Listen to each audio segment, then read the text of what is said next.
আসসালামু আলাইকুম। 2024-25 শিক্ষাবর্ষের মেডিকেলের ইংলিশ প্রশ্ন সমাধান করব। আমি শুধু উত্তর দেখিয়ে চলে যাব না, একটু ব্যাখ্যা বিশ্লেষণ করব।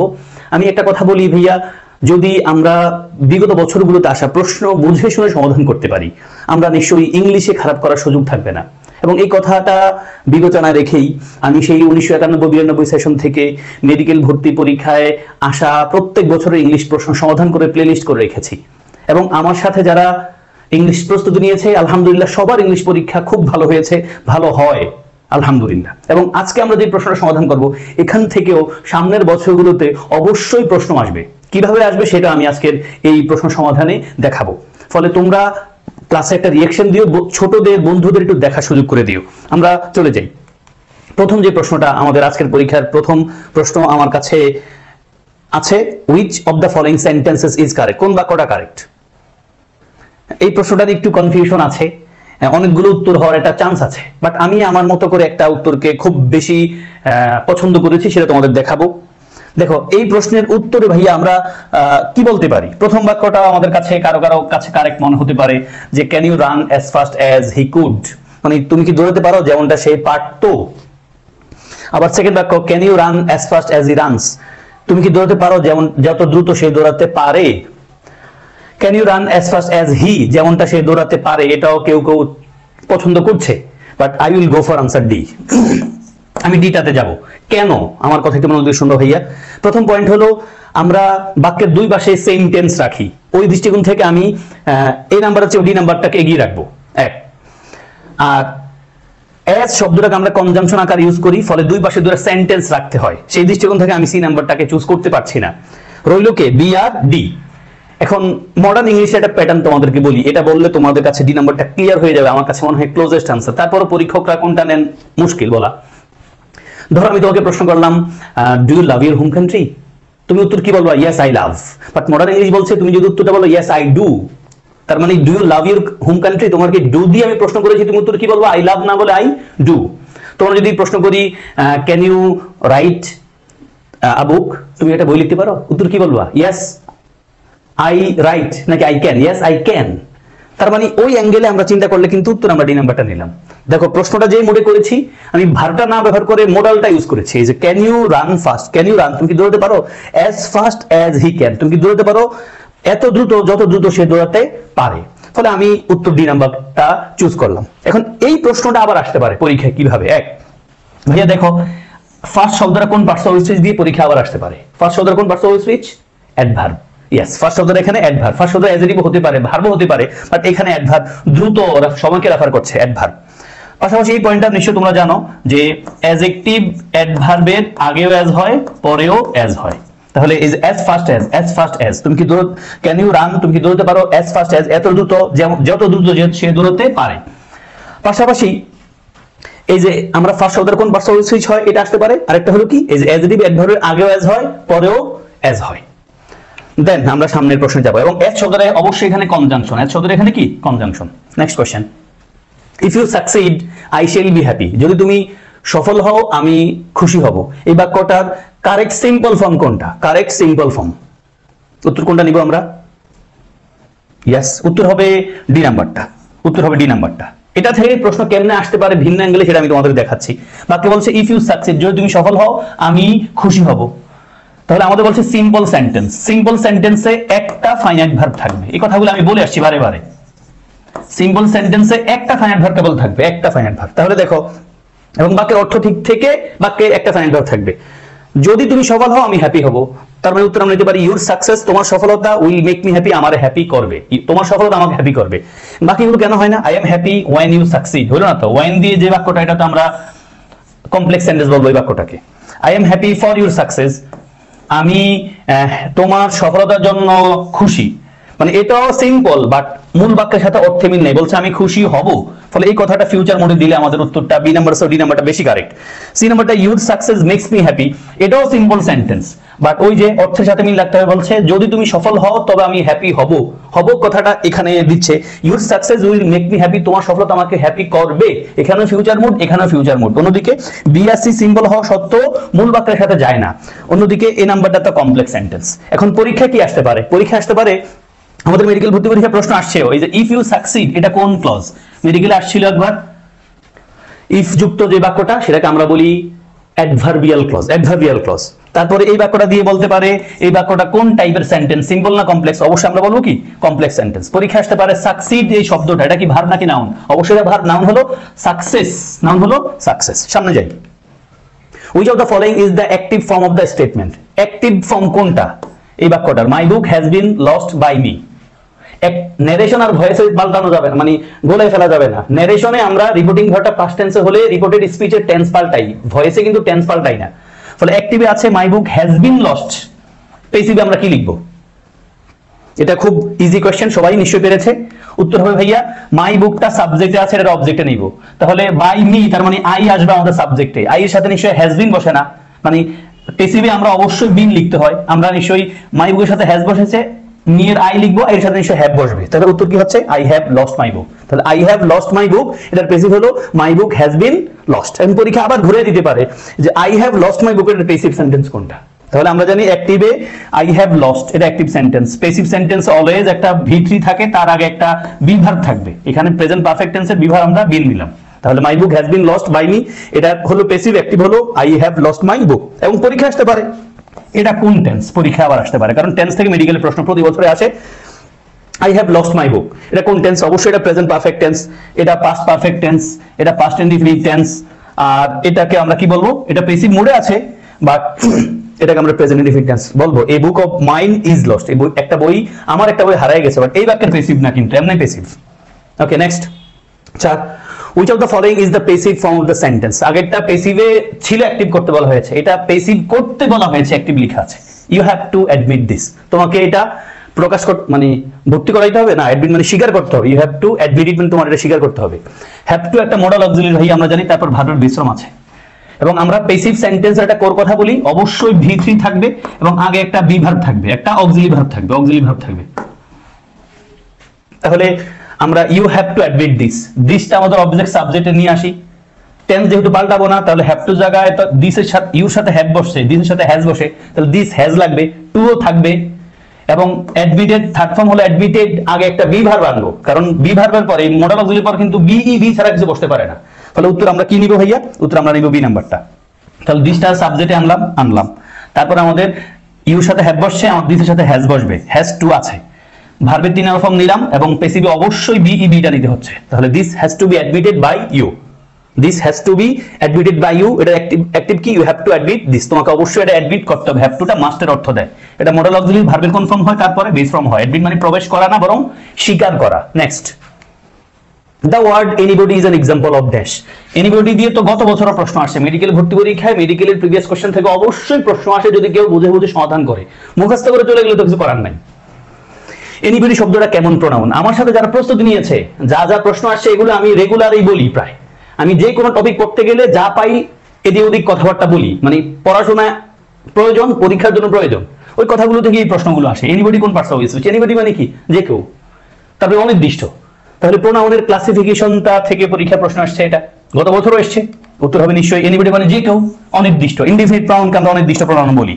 তাহলে এনিবডি শব্দটা ইনডিফিনিট প্রোনাউনের একটা এক্সাম্পল। এই প্রশ্নটাই ভাইয়া গত বছর আসছে এবং ফরচুনেটলি আনফরচুনেটলি 5 নম্বর প্রশ্ন আকারে আমি সমাধান করিয়েছিলাম গত বছর। কি ভাইয়া?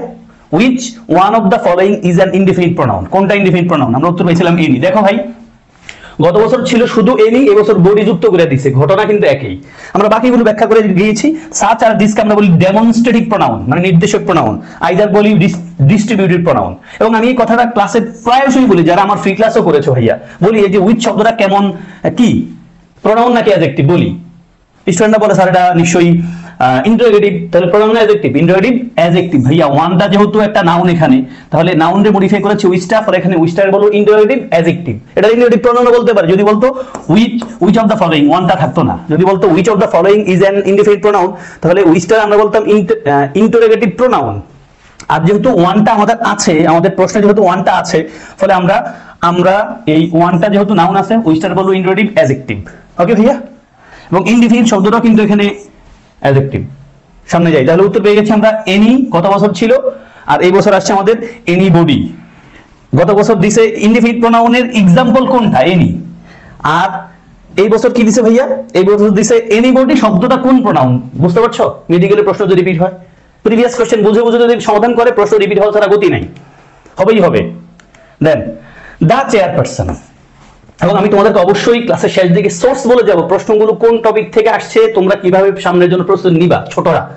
দা চেয়ারপারসন, চেয়ারপারসন ব্যক্তি, এখন এই ব্যক্তি একটা ভালো ভাষণ দিয়েছিলেন, আমরা কোন এক্সপ্রেশনটা ইউজ করব? The chairperson gave a good speech, আটাড a good speech, pronounced a good speech, made a good speech, সবগুলো হইতে পারে বলে মনে হয়, বাট কোনটা খুব কাছের জিনিস? উত্তর হবে নিশ্চয়ই এই নাম্বারটা।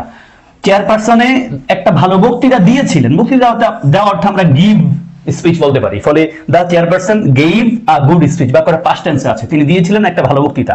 আটাড, আটাড মানে উচ্চারণ করেছিলেন, কি দরকার ভাই? প্রোনাউন্স মানে উচ্চারণ করেছিলেন, মেড আ গুড স্পিচ হয় দরকার নাই, ফলে আমরা গেভ আ গুড স্পিচ। প্রত্যাশা করি সবার এটাও হয়েছে। একটা প্রশ্ন আমি বলবো, এই প্রশ্নটা আবার আসতে পারে তোমাদেরকে, প্রোনাউন্সড সবগুলো বাক্য পাস্ট টেন্সে আছে, দেখো দা পারসন গেভ, আটাড, প্রোনাউন্সড, মেড, ওনারা প্যারালেলিজম প্যাটার্নটা ফলো করেছেন। একটা পয়েন্ট আমি তোমাদেরকে দেখাতে চাই ভাইয়া, প্রোনাউন্স, দেখো প্রোনাউন্স, প্রোনাউন্স এই শব্দটা নাউন নাকি ভার্ব বলো? বিশেষ পরীক্ষা আসছে এই প্রশ্ন, পরীক্ষা আসে। প্রোনাউন্স, প্রোনাউন্স শব্দটা ভার্ব, এটা নাউন হলো প্রোনাউন্সিয়েশন, আমরা ভেজালে পড়ে যাই, কাছাকাছি জিনিস তো এজন্য ভেজালে পড়ি। প্রোনাউন্সিয়েশন, প্রোনাউন্সিয়েশন নাউন, ভার্ব হলো প্রোনাউন্স, আর প্রোনাউন্সড হতে পারে সেটা অ্যাজেটিভ আকারে, বাট এখানে প্রোনাউন্স শব্দটা ভার্বের পাস্ট ফর্ম আকারে বসেছে। আর উত্তর পেয়েছি হয়ে the chairperson gave a good speech, chairperson ভালো একটা বক্তৃতা দিয়েছিলেন। Next, he got that prize dash hard work, ভাইয়া অবশ্যই প্রিভিয়াস কোশ্চেন, বিসিএস তোমাদের মেডিকেলের প্রিভিয়াস কোশ্চেন, কিভাবে সেটা আমি বলবো তোমাকে, উত্তরটা চিন্তা করো। হি গট দ্য প্রাইজ, শেষ পুরস্কারটা পাইছিল ড্যাশ হার্ড ওয়ার্ক। এই দ্যাট শব্দ নিয়ে তো আমি কথা বলেছি তোমাদের সাথে ফ্রি ক্লাসেও। দ্যাট শব্দটা দেখে ভাইয়া বাক্যটাকে কমপ্লেক্স সেন্টেন্স বলবা না, সাবধান। দ্যাট থাকলে কমপ্লেক্স সেন্টেন্স না, কমপ্লেক্স সেন্টেন্স চেনার উপায় হলো বাক্যে দুটো ফাইনাইট ভার্ব থাকবে, আমি ছোট করে বলে দিব সামনে। আচ্ছা, উত্তর হলো তোমরা নিশ্চয়ই নাম্বার নিয়েছো আমি জানি। দেখো আমরা দ্যাট দেখলেও কমপ্লেক্স সেন্টেন্স বলতে মন চায় ভাইয়া, আগে কথাটা বলতে চেয়েছিলাম। দেখো ভাইয়া, সিম্পল সেন্টেন্সে ফাইনাইট ভার্ব থাকবে একটা, কয়টা? একটা। কমপ্লেক্সে দুইটা, কম্পাউন্ডেও দুইটা, কম্পাউন্ডেও দুইটা। তাহলে পার্থক্য কি কমপ্লেক্স আর কম্পাউন্ডের? কমপ্লেক্সে দুইটা ফাইনাইট ভার্ব থাকবে ঠিকই, তবে একটা পার্ট সাবঅর্ডিনেট ক্লজ থাকবে, আর কম্পাউন্ড সেন্টেন্সে দুইটা ফাইনাইট ভার্ব থাকবে এবং দুই পাশে দুটো স্বাধীন বাক্য থাকবে। এখন আমরা সিম্পল বলতে ভাবি বাক্যটা মনে হয় ছোট হইতে হবে, না ভাইয়া বাক্যটা অনেক বড় হইতে পারে। আবার কমপ্লেক্স কম্পাউন্ড বলতে আমরা ভাবি বড় হবে, না ছোট কিন্তু হইতে পারে। কন্ডিশন হলো সিম্পল কমপ্লেক্স কম্পাউন্ডে ফাইনাইট ভার্ব কয়টা? একটা সিম্পল, একটা ফাইনাইট ভার্ব, বাক্যটা সিম্পল সেন্টেন্স। আবার দুটা ফাইনাইট ভার্ব কমপ্লেক্স হতে পারে, কম্পাউন্ড হতে পারে। যদি কমপ্লেক্স হয় অবশ্যই সাবঅর্ডিনেট পার্ট থাকবে, কম্পাউন্ডে ডাবল মানে দুই পাশে দুটো স্বাধীন বাক্য থাকবে। ফলে দ্যাট দেখলে এখানে এটারে কি ভাবা যাবে না বাক্যটা কমপ্লেক্স, বাক্যটা সিম্পল সেন্টেন্স। দ্যাট এখানে ডেমনস্ট্রেটিভ, দ্যাট প্রাইস, ওই প্রাইসটা, দ্যাট প্রাইস, প্রাইস শব্দটা সিঙ্গুলার, দ্যাট শব্দটা কিন্তু সিঙ্গুলার ওয়ার্ডকে রেফার করে। ফলে হি গট, সে পেয়েছিল, দ্যাট প্রাইস ওই পুরস্কারটা ড্যাশ হার্ডওয়ার্ক পরিশ্রমের বিনিময়ে। দেখো বাই ডিন্ট অফ পরিশ্রমের বিনিময়ে। বলবা স্যার এই প্রশ্ন কোথায় পাইছেন আপনি? আগে ভাই যারা প্রশ্ন সমাধান করো, আমি একবার মুখস্থ আছে, অনেকবার বলি স্টুডেন্টদেরকে, মেডিকেল ভর্তি পরীক্ষার প্রশ্ন আসছিল প্রিপোজিশনাল ফ্রেজ দিয়ে। The only criterion by which you can get admitted into a medical college by dint of hard work and perseverance. আবার বলি, the only criterion by which you can get admitted into a medical college by dint of hard work and perseverance. এই যে by dint of এর নিচে underline করা ছিল, এটা কোন phrase? by dint of, by আর of দুই প্রিপোজিশন দিয়ে, মানে প্রিপোজিশন দিয়ে শুরু প্রিপোজিশন দিয়ে শেষ হলে আমরা সেটাকে প্রিপোজিশনাল ফ্রেজ বলি। পরীক্ষা এসে by dint of এটা কোন ফ্রেজ? Prepositional phrase. তাহলে দেখো ভাইয়া, ওই প্রশ্নটা যে ভালো করে বুঝে বুঝে পড়েছে সে কিন্তু এই প্রশ্ন উত্তর নিশ্চয়ই দিয়েছে, আমি বলবো রিপিট হয়েছে। ফলে উত্তরটা পাইয়া চলে যাও না, বুঝে শুনে পড়ো, ইনশাআল্লাহ পরীক্ষা খারাপ হবে না। তাহলে হি গট দ্যাট প্রাইজ, সে ওই পুরস্কারটা পেয়েছিল by dint of hard work, কঠোর পরিশ্রমের বিনিময়ে। Next, you may accept that gift, বিশেষ পরীক্ষার প্রশ্ন। You may accept that gift, তুমি এই পুরস্কারটা পাইতে পারো, ড্যাশ ইউ রিফিউজ ইট, কি বলবা? এটা বিশেষ পরীক্ষার প্রশ্ন না পারলেও পারার মতো, অর্থ বুঝে পড়ার কথাটা। দেখো ভাই, উত্তর হবে তুমি পুরস্কারটা অ্যাকসেপ্ট করতেও পারো, মে শব্দটা মডেল অক্সিলারি ফর্ম, সম্ভাবনাকে রেফার করছে, তারপর ভাবে বিশ্রাম বসবে। তুমি পুরস্কার গ্রহণ করতেও পারো, ড্যাশ ইউ রিফিউজ ইট, বাক্যটা অবশ্যই কম্পাউন্ড সেন্টেন্স। দেখো ভাইয়া, এই বাক্যে এখানে একটা ফাইনাইট ভার্ব আছে, এখানে একটা ফাইনাইট ভার্ব আছে, দুই পাশে দুটো স্বাধীন বাক্য। উত্তর হবে ভাইয়া অর্থ দিয়ে টেনশন দিলেই হয়। তুমি এই গিফটটা অ্যাকসেপ্ট করতেও পারো, গ্রহণ করতেও পারো, আবার ফিরেও দিতে পারো। তাহলে দেখো দুই পাশে দুই রকম কথাবার্তা বলছে, বাদ দিও না আবার, কিন্তু বাদ দিলে অর্থ নষ্ট হয়ে যাবে। You may accept the gift, তুমি গিফট অ্যাকসেপ্ট করতে পারো, বাট কিন্তু ইউ মে রিফিউজ ইট হলো না। তাহলে তুমি এই গিফট অ্যাকসেপ্ট করতেও পারো, or you may refuse it, তুমি এটারে ফিরেও দিতে পারো। বাক্যটা কম্পাউন্ড সেন্টেন্স, অর্থ দিয়ে অ্যাটেনশন দিলে এটা আমরা পেরে গেছি অর দিয়ে। Okay, next, the sentence he seems to have accepted rightly. এখানে এই বাক্যটা কি? এখানে টেন্স কিন্তু বলে নাই, ফলে উত্তর আন্দাজে দেওয়া যাবে না, টেন্সেও আসে না। এই seems to have acted rightly মানে কি? সিমস এই ভার্বটা থেকে প্রশ্ন আসতে পারে আবার নতুন করে, এবং এই মুডের প্রশ্ন কারেকশন আকারে মেডিকেল ভর্তি পরীক্ষা অবশ্যই এসেছে, আবার আসবে। সো ভাইয়া উত্তর নিশ্চয় তোমরা ডি নাম্বার দিয়েছো, পারফেক্ট ইনফিনিটিভ। পারফেক্ট ইনফিনিটিভ কি? এই যে টু হ্যাভ আর V3, দেখো টু হ্যাভ V3, টু হ্যাভটার আমরা বলি ইনফিনিটিভ, মানে টু প্লাস ভার্ব ইনফিনিটিভ বলি, আর এখানে V3 আছে, এটার আমরা বলি পারফেক্ট। এই যে এটার পারফেক্ট আর ইনফিনিটিভ, পারফেক্ট ইনফিনিটিভ বলি আমরা এটাকে। এখন বলো আসলে এটা কি টেন্স নাকি? ভাই টেন্স যদি থাকতো তুমি বুঝতে পারছো, he seems present infinite tense, এখানে কিন্তু প্রেজেন্ট ইনফিনিট টেন্স অপশনে নাই। আচ্ছা পাস্ট কন্টিনিউয়াস বা পাস্ট প্রগ্রেসিভ যেটাকে বলি সিম্পল পাস্ট, মানে past infinite tense, past perfect আছে, তার মানে উত্তর কিন্তু একটা মিলে না এখানে, তিনটার ভিতরে, তাহলে উত্তর তুমি নিশ্চয়ই নাম্বারটা দিবা। এই বাক্যটা আবার আসতে পারে, কেমনে আসবে সেটা একটু অ্যাটেনশন দিও আমাকে প্লিজ। হি সিমস টু, সিম একটা ভার্ব, তারপর একটা ভার্ব আসলে ইনফিনিটিভ হয়, এটা একটা পয়েন্ট তোমার জন্য। He seems to, he seems to, তাহলে he seems to have acted rightly মানে কি? মানে হলো কেউ অতীতে কোন একটা কাজ করেছে বলে মনে হয়, এমনটা বোঝাতে আমরা এই এক্সপ্রেশনটা ইউজ করি, সিম তারপর পারফেক্ট ইনফিনিটিভ ইউজ করি। তাহলে he seems to have acted মানে সে কাজটা ঠিকমতো করেছে বলে মনে হয়। এই যে ঠিকমতো রাইটলি শব্দটা আবার আসতে পারে ভাইয়া পরীক্ষা, এটা একটা অ্যাডভার্ব, এটা একটা অ্যাডভার্ব, এই অ্যাক্টেড ভার্বটাকে মডিফাই করেছে। রাইট শব্দটা আবার আমরা জানি অ্যাডজেক্টিভের সাথে অ্যালয় হলে সেটা অ্যাডভার্ব হয়। আবার RIGHT রাইট, এটা নিয়ে তোমরা নিশ্চয়ই অনেক গল্প জানো, মেডিকেল ভর্তি পরীক্ষায় দুইবার এই পর্যন্ত প্রশ্ন আসছে। রাইট শব্দটা অ্যাডজেক্টিভ আকারে প্রশ্ন আসছে, ভার্ব আকারে প্রশ্ন আসছে। রাইট শব্দটা ভার্ব হয়, অ্যাডজেক্টিভ হয়, অ্যাডভার্ব হয়, এখানে রাইটলি শব্দটা অ্যাডভার্ব। তাহলে কি বললাম ভাইয়া? টু হ্যাভ V3, এটা পারফেক্ট ইনফিনিটিভ, আমাদের পরীক্ষার প্রশ্ন উত্তর। নতুন করে আসতে পারে সিম ভার্বটার পর একটা ভার্ব আসলে আমরা ইনফিনিটিভ লিখবো। আর অতীতে কেউ কোনো একটা কাজ করেছে বলে মনে হয়, এমনটা বোঝাতে আমরা কি বলি? বর্তমান আমি মনে করছি, এজন্য সিমস লিখেছি, বাট কাজটা অতীত হয়েছে বলে মনে হচ্ছে, এমনটা বোঝাতে আমরা সিম টু হ্যাভ আর V3 লিখি। He seems to have acted, সে কাজটা ঠিকমতো করেছে বলে মনে হয়, রাইটলি শব্দটা একটা adverb. Then 10, the term bravo. Bravo শব্দটা কোন পার্টস অফ স্পিচ? এটা একটা বাক্যে দিলে বেশি ভালো হইতো, এবং অবশ্যই এটা ইন্টারজেকশন, কারো কোনো কনফিউশন নাই। ব্রাভোর পরে একটা ইন্টারজেকশন আমরা নরমালি একটা এই চিহ্নটা পাই, স্টিল ব্রাভো শব্দের এখানে একটা interjection. Next, I have a cow which is red. এই প্রশ্ন নিশ্চয়ই সবাই পেরেছে, কারণ এত ডিফিকাল্ট টাইপের কোশ্চেন আমরা গত 2 বছর ধরে পরীক্ষায় এসছে, দেখেছি এবং প্রস্তুতি নিয়েছি। প্রশ্নটা কি? দ্য প্রিন্সিপাল ক্লজ কোনটা এই বাক্যে? I have a cow which is red, আমার আছে একটা গরু যেটার কালার লাল, এটা বোঝাচ্ছে। তাহলে এখানে প্রিন্সিপাল ক্লজ কোনটা? এই বাক্যটা একটা কমপ্লেক্স সেন্টেন্স। এখন বলা হয়েছে প্রিন্সিপাল ক্লজ কোনটা, আমি আগে উত্তরটা বলি, তারপর এখান থেকে প্রশ্ন কেমনে আসতে পারে নতুন বছরের ছোটদের জন্য সেটা আমি দেখাবো। উত্তর নিশ্চয়ই I have a cow. I have a cow, দেখো আই হ্যাভ এ কাউ এটা হলো আমাদের প্রিন্সিপাল ক্লজ, আর হুইচ ইজ রেড এটা হলো আমাদের সাবঅর্ডিনেট ক্লজ। সাবঅর্ডিনেট ক্লজ এখন পরীক্ষা নতুন করে আসতে পারে, এই যে হুইচ ইজ রেড এটা কোন ক্লজ? কোন ক্লজ? এটা একটা অ্যাডজেক্টিভ ক্লজ। দেখো ভাইয়া এই কাউ এর ব্যাপারে কথা বলছে, আই হ্যাভ এ কাউ আমার আছে একটা গরু, গরুটার ব্যাপারে কথা বলছে, গরুটা হলো লাল, মানে গরুর কালারটা লাল। তাহলে যে হুইচ ইজ রেড এই ক্লজটা কাউ এর ব্যাপারে কথা বলছে, বিদা হুইচ ইজ রেড কে আমরা বলছি অ্যাডজেক্টিভ ক্লজ। পরীক্ষা নতুন করে আসতে পারে এই have, I have a cow এটা কোন tense? I have a cow কোন টেন্স? আমার আছে একটা গরু। হ্যাভ দেখলে প্রেজেন্ট পারফেক্ট ভাবা যাবে না, এটা অবশ্যই প্রেজেন্ট, এটা অবশ্যই present indefinite tense. Present indefinite tense, present definite tense. যদি হ্যাভ হ্যাজ হ্যাড বাক্যের প্রিন্সিপাল ভার্ব আকারে বসে, অবশ্যই বাক্যটা প্রেজেন্ট টেন্সে থাকে। হ্যাভ হ্যাজ হলে প্রেজেন্ট ডিফিনিট, হ্যাড হলে পাস্ট ইনডিফিনিট টেন্স। আর হ্যাভ হ্যাজ হ্যাড যদি বাক্যের প্রিন্সিপাল ভার্ব আকারে ব্যবহৃত হয়, তখন বোঝায় সাবজেক্টের কিছু একটা আছে। যেমন আই হ্যাভ আ কাউ, আমার আছে একটা গরু, হুইচ ইজ রেড যেটা লাল, মানে যেটা কালার লাল। ফলে হুইচ ইজ রেডটাকে ভাইয়ারা বলবো একটা adjective clause, I have a cow বলবো প্রেজেন্ট ডিফিনিট টেন্স। আর আমাদের প্রশ্নে বলেছে I have a cow which is red, এটা এখানে এই বাক্যে প্রিন্সিপাল ক্লজ কোনটা? আই হ্যাভ এ কাউটা প্রিন্সিপাল ক্লজ। পুরোটারে আমরা বলবো একটা কমপ্লেক্স সেন্টেন্স। দেখো পুরোটা একটা কমপ্লেক্স সেন্টেন্স, একটা সাবঅর্ডিনেট পার্ট আছে, দুইটা ফাইনাইট ভার্ব আছে, ইজ একটা ফাইনাইট ভার্ব, হ্যাভ একটা ফাইনাইট ভার্ব, একটা সাবঅর্ডিনেট পার্ট আছে, বিদায় আমরা পুরো বাক্যটাকে বলবো complex sentence. I have a কাউটাকে বলবো প্রিন্সিপাল ক্লজ, হুইচ ইজ রেডটাকে বলবো adjective clause. I have a cow এটারে আমরা কোন টেন্সে ফেলবো? ইয়া প্রেজেন্ট ইনডিফিনিট টেন্সে ফেলবো। Then the adverb of the noun rotation. Rotation শব্দটা নিশ্চয়ই একটা নাউন, বোঝাই যাচ্ছে। এটার অ্যাডভার্ব কি? এটা সবাই নিশ্চয়ই পেরেছি। এখানে রোটেটরি, রোটেটিং, রোটেশনাল, রোটেশনালি একটাই আছে যেটা অ্যাডভার্ব হতে পারে, সহজে সবাই উত্তর দিয়েছে জানি, রোটেশনালি। এখানে আমার কোনো কথাবার্তা নাই, রোটেশনালটা অ্যাডজেক্টিভ। দেন ড্যাশ বেঙ্গলিজ আর ইন্টেলিজেন্ট, এটা বিশেষ পরীক্ষার প্রশ্ন। যদি বলবো কেমনে আসছে, কে বলছে আপনার, আমি এক্সাম্পল দেখাবো, সবাই নিশ্চয়ই পড়েছে, বুঝে বুঝে পড়লে উত্তরটা পারার কথা সবাই। এটা সবাই উত্তর ঠিকঠাক দিতেও পেরেছে প্রত্যাশা করি। উত্তর হবে ভাইয়া দা বেঙ্গলিজ। দা বেঙ্গলিজ আর ইন্টেলিজেন্ট, বাঙালিরা ইন্টেলিজেন্ট। বিশেষ পরীক্ষার জন্য এই প্রশ্ন নিশ্চয়ই পড়েছো তোমরা। হি স্পিক্স ইংলিশ, সেই ইংরেজিতে কথা বলে লাইক দা ইংলিশ, ইংরেজদের মতো। আমরা জানি ভাষার আগে আর্টিকেল দি বসে না, ভাষার আগে আর্টিকেল দি বসে না, বাট যদি কোনো ভাষার আগে জাতি বুঝায়, জাতি বুঝাইলে আমরা কিন্তু আর্টিকেল ডি প্লাস ওই জাতির নামটা ইউজ করি। দা ইংলিশ বলতে ইংরেজরা বোঝাচ্ছি, দা বেঙ্গলিজ বলতে বাঙালিদেরকে বোঝাচ্ছি, বাংলাদেশি মানুষদেরকে রেফার করছি আমরা। ফলে উত্তর হচ্ছে দা বেঙ্গলিজ আর ইন্টেলিজেন্ট, বাংলাদেশিরা হলো বুদ্ধিমান। Then he dash when the teacher enter the room. ভাইয়া এই পয়েন্টটা ধরে পরীক্ষায় অনেকবার প্রশ্ন আসছে, ঢাকা বিশ্ববিদ্যালয়ের প্রশ্ন, সব জায়গায় প্রশ্ন আসে। উত্তরটা নিশ্চয়ই সি নাম্বার দিয়েছে আমি জানি।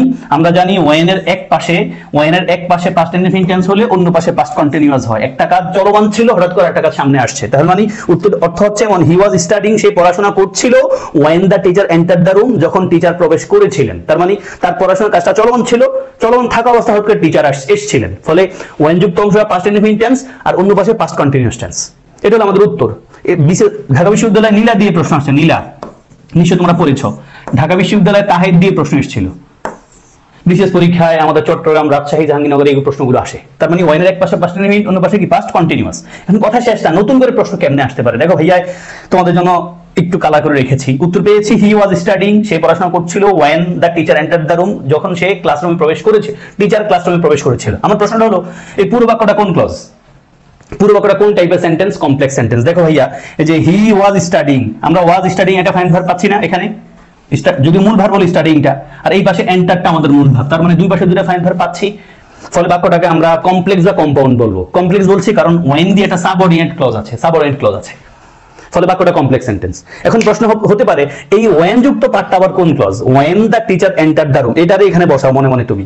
হি ওয়াজ স্টাডিং, সে পড়াশোনা করছিল যখন টিচার এসেছিলেন, তার মানে আমরা এই যে ওয়েন যুক্ত পার্টটা কিন্তু উত্তর পাচ্ছি একটা সময়ের। হি ওয়াজ স্টাডিং, সে পড়াশোনা করছিল, সে কখন পড়াশোনা করছিল, যখন টিচার প্রবেশ করেছিল, মানে সে পড়াশোনা করছিল যখন টিচার প্রবেশ করেছিল, তার মানে এটা একটা সময়কে রেফার করছে। এটাকে আমরা অ্যাডভার্বিয়াল ক্লজ বলবো। সাবঅর্ডিনেট ক্লজ তিন প্রকার, নাউন, অ্যাডজেক্টিভ, অ্যাডভার্ব, এটা অ্যাডভার্বিয়াল ক্লজ। তাহলে হি ওয়াজ স্টাডিং, সে পড়াশোনা করছিল যখন টিচার প্রবেশ করেছিল, ফলে when the teacher enter the room, এটা আমরা বলবো কি অ্যাডভার্বিয়াল ক্লজ। কথা শেষ না, আরেকটা আছে, এটা খুব ইম্পর্টেন্ট, বিশেষ পরীক্ষায় আসে, আবার আসতে পারে। এন্টার শব্দটা কি ট্রানজিটিভ ভার্ব না ইনট্রানজিটিভ ভার্ব, বলো ট্রানজিটিভ ভার্ব না ইনট্রানজিটিভ ভার্ব, ট্রানজিটিভ নাকি ইনট্রানজিটিভ ভাইয়া? ইনট্রানজিটিভ কোনটা? উত্তর হবে অবশ্যই অ্যাডভার্ব, মানে তুমি একটা আর্টিকেল ডি প্লাস নাউন পেয়ে গেছো, ফলে ট্রানজিটিভ বলবা নাকি ইনট্রানজিটিভ বলবা? বলে দেই, ট্রানজিটিভ ভার্ব হলো এমন ভার্ব যে ভার্বের একটা অবজেক্ট থাকে, আর ইনট্রানজিটিভ ভার্ব হলো এমন ভার্ব যে ভার্বের অবজেক্ট থাকে না। এখন নরমালি দা রুম আছে, ফলে এটা অবজেক্ট আছে আমরা ধরে নিই, তাই না? অবশ্যই কি বলবো, ট্রানজিটিভ? না, ট্রানজিটিভ বলবো না ভাইয়া, অর্থ বুঝো, এটা ইনট্রানজিটিভ ভার্ব। এটা কি একটা ইনট্রানজিটিভ ভার্ব? কেন একটা টেনশন দিও, মন খারাপ করো না ভাইয়া। বলছে টিচার প্রবেশ করেছিলেন, কোথায় প্রবেশ করেছিলেন? দেখো আমরা বাক্যের ভাবকে, আমরা জানি বাক্যের ভাবকে যদি আমরা কি বা কাকে দ্বারা প্রশ্ন করি, বাক্যের ভাবকে যদি আমরা কি বা কাকে দ্বারা প্রশ্ন করে উত্তর পাই, তবে সেটা অ্যাডভার্ব, সরি অবজেক্ট হয়। এখন দা টিচার এন্টার্ড, টিচার প্রবেশ করেছিলেন, কোথায় প্রবেশ করেছিলেন, কোথায় দিয়ে প্রশ্ন করে উত্তর পাইছি আমরা দা রুম, ফলে এটা কিন্তু অ্যাডভার্বিয়াল। ফলে অবশ্যই এন্টার ভার্বের পরে আর্টিকেল ডি প্লাস রুম পাইয়া এটারে নাউন ভাই মানে অবজেক্ট ভাইবো না, এটা একটা অ্যাডভার্বিয়াল। টিচার প্রবেশ করেছিলেন, টিচার কোথায় প্রবেশ করেছিলেন, কোথায় দিয়ে প্রশ্ন করে উত্তর পেয়েছি দা রুম, ফলে এটা অ্যাডভার্বিয়াল, এবং আমাদের উত্তর হবে এন্টার শব্দটা ইনট্রানজিটিভ ভার্ব। দেখো ভাইয়া বুঝাচ্ছি, প্রশ্ন আবার আসতে যেন তোমরা আনসার করতে পারো। And the last question, the word artisan, এটার মানে কি? Artist, an artist, a produce, a craftsperson, a craft। এখানে আমার বোঝানোর কিছু না ভাইয়া, এটা ইংলিশ টেক্সট বই থেকে আসা একটা প্রশ্ন।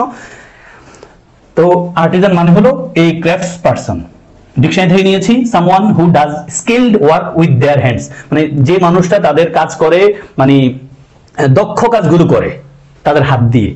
এবং আমাদের টেক্সট বইয়ে এই বাক্যটাই আছে, people who practise a craft are called craftspersons or artisan. দেখো ওনারা একবার টেক্সট বই মোডের প্রশ্নই দিয়েছেন, এবং এটা এমনি তো তোমরা পারার কথা। এই ছিল আজকের প্রশ্ন সমাধান। আমি লম্বা হয়ে গেছে জানি, বাট আমি চেষ্টা করেছি এই প্রশ্ন থেকে নতুন করে প্রশ্ন আসলে যেন স্টুডেন্টরা ঠিকঠাক করে আনসার করতে পারে। সবার জন্য শুভকামনা, আমাকে দোয়ায় রেখো। আসসালামু আলাইকুম ওয়া রাহমাতুল্লাহ।